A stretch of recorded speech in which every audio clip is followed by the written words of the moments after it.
Salut à tous! Alors aujourd'hui je voulais vous faire une vidéo sur la phase de désillusion. Alors qu'est-ce que c'est? Il faut savoir qu'à bout du début d'une relation, on entre dans ce qu'on appelle la phase lune de miel. On voit en l'autre quelqu'un de tellement parfait, il n'a pas de défaut, il est incroyable. Puis un jour on se réveille et on se dit comment ça m'a glacé. Je commence à être un petit peu irritée par rapport à certains comportements, certains défauts qu'il peut avoir. On commence à se dire mais il ou elle a changé, il n'était pas comme ça au début. Et puis pourquoi il fait ci, puis pourquoi il fait ça. Ah, puis je ne supporte plus quand il fait du bruit en mangeant ou qu'il ronfle. Toutes ces petites choses finalement qu'on trouvait super mignonnes au début finissent par nous rattraper et on les trouve particulièrement pénibles. En fait, cette phase, elle est totalement saine, normale et indispensable. On ne peut pas continuer un couple sans passer par cette phase-là. Donc, ça peut arriver au bout de quelques semaines, quelques mois, voire quelques années. Et elle peut être plus ou moins difficile à surmonter. Mais c'est une phase qui te sera indispensable pour voir si tu peux aller plus loin avec ton couple, réussir à affronter toutes les étapes que la vie te réserve ensemble. Alors elle peut être particulièrement difficile parce que ça remet beaucoup de choses en question, ça remet en question qui on est, qui est l'autre, est-ce que vraiment cette personne est faite pour moi, est-ce que je l'aime réellement.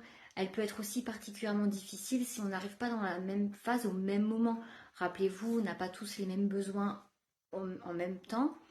Et s'il y en a un des deux qui reste dans la phase lune de miel et que l'autre bascule dans cette phase de désillusion, il peut réellement se créer un conflit et un fossé.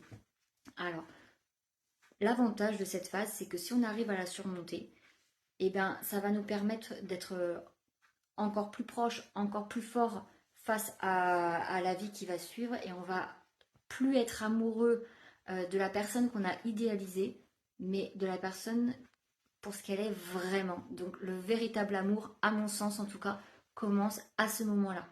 Alors, comment réussir au mieux à passer cette épreuve? La communication, ne pas hésiter à parler de ses doutes, de ses besoins, de ses limites, ce qu'on n'aime pas, ce qu'on arrive à supporter, ce qu'on arrive beaucoup moins à supporter. Communiquer, parler, exprimez-vous. D'autres façons aussi, c'est entretenir la flamme, parce que vous le savez, la flamme s'entretient au bout de 6 mois, au bout de 6 ans, au bout de 60 ans, bref, du début à la fin. L'amour n'est jamais acquis. Également, essayez de ne plus projeter sur l'autre vos besoins, vos carences.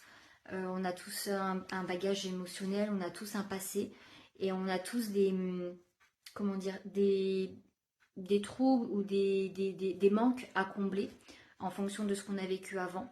Et souvent, quand on rencontre quelqu'un, on cherche quelqu'un pour nous soigner, pour nous guérir. Et du coup, on fait des projections sur l'autre. Sauf que non, il faut essayer d'arrêter ça pour vraiment voir qui est la personne en face de vous. Et ensuite, eh ben, ça vous permettra d'accepter ses défauts, voire même d'aimer ses défauts afin de continuer par la suite. Et si jamais ça ne marche pas, on n'arrive pas à surmonter cette étape, eh bien le couple se terminera, mais c'est pas grave, il n'y a pas besoin d'en avoir honte, ça veut juste dire qu'on n'était pas fait l'un pour l'autre.